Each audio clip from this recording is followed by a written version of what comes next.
একদিন বিশ্বনবী বললেন, যদিও আমি নবী, আমার উপর যদি কোনো হক থাকে বলো, আমি দিয়ে দেব। কোন সাহাবী দাঁড়ায় না, এক সাহাবী দাঁড়িয়ে বলল, নবী, যুদ্ধের ময়দানে চাবুক চালানোর সময়, লাঠি চালানোর সময় এক কাফেরকে মারতে যেয়ে আপনার লাঠির বাড়ি আমার পিঠের মধ্যে পড়েছে। আপনার পিঠে আমি লাঠির বাড়ি মেরে এটারে শোধবোধ করে দিতে চাই। এই বললেন, আসো, তুমি এসে আমার পিঠে লাঠি দিয়ে চাবুক দিয়ে বাড়ি মারো। সাহাবী বলে, ও নবী, তখন দুর্ভিক্ষের সময়ের যুদ্ধ ছিল, আমাদের গায়ে জামা ছিল না। আপনি যদি যথা নিয়মে কেসাসটা আদায় করতে চান, আপনার জামাটা খুলেন, খালি পিঠের মধ্যে বাড়িটা মার। এবার ওমরে ফারুককে ধরে কে, এদিকে আয়, তোরে দেখাইতেছে। বিশ্বনবী বললেন, ওমর থামো, মারতে দাও। বিশ্বনবী উনার জুব্বাটা উপরের দিকে উঠালেন। ওই সাহাবী বিশ্বনবীকে পিছন দিক থেকে জড়িয়ে ধরে ওই মোহরে নবুয়তের মধ্যে চুমু দিয়ে ফেলেছে। সাহাবী বললেন, নবী গো, এই নাটক করার জন্য আপনি আমারে মাফ করে দিয়েন। অনেক দিনের সাধনা, জল্পনা কল্পনা, আপনার মোহরে নবুয়তে আমার ঠোঁটটা আমি লাগাবো। একদিন বিশ্বনবী বললেন, যদিও আমি নবী, আমার উপর যদি কোনো হক থাকে বলো, আমি দিয়ে দেব।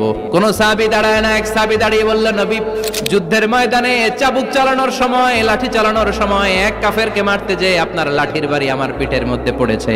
আপনার পিঠে আমি লাঠির বাড়ি মেরে এটারে শোধবোধ করে দিতে চাই। এই বললেন, আসো, তুমি এসে আমার পিঠে লাঠি দিয়ে চাবুক দিয়ে বাড়ি মারো। সাহাবী বলে, ও নবী, তখন দুর্ভিক্ষের সময়ের যুদ্ধ ছিল, আমাদের গায়ে জামা ছিল না।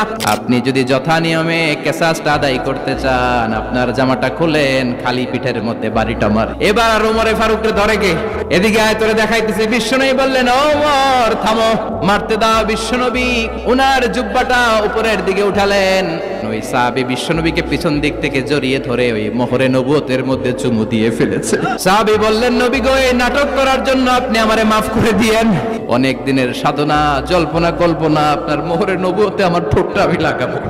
একদিন বিশ্বনবী বললেন, যদিও আমি নবী, আমার উপর যদি কোনো হক থাকে বলো, আমি দিয়ে দেব।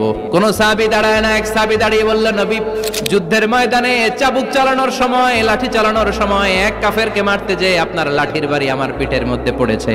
আপনার পিঠে আমি লাঠির বাড়ি মেরে এটারে শোধবোধ করে দিতে চাই। এই বললেন, আসো, তুমি এসে আমার পিঠে লাঠি দিয়ে চাবুক দিয়ে বাড়ি মারো। সাহাবী বলে, ও নবী, তখন দুর্ভিক্ষের সময়ের যুদ্ধ ছিল, আমাদের গায়ে জামা ছিল না। আপনি যদি যথা নিয়মে কেসাসটা আদায় করতে চান, আপনার জামাটা খুলেন, খালি পিঠের মধ্যে বাড়িটা মার। এবার ওমরে ফারুককে ধরে কে, এদিকে আয়, তোরে দেখাইতেছে। বিশ্বনবী বললেন, ওমর থামো, মারতে দাও। বিশ্বনবী উনার জুব্বাটা উপরের দিকে উঠালেন। ওই সাহাবী বিশ্বনবীকে পিছন দিক থেকে জড়িয়ে ধরে ওই মোহরে নবুয়তের মধ্যে চুমু দিয়ে ফেলেছে।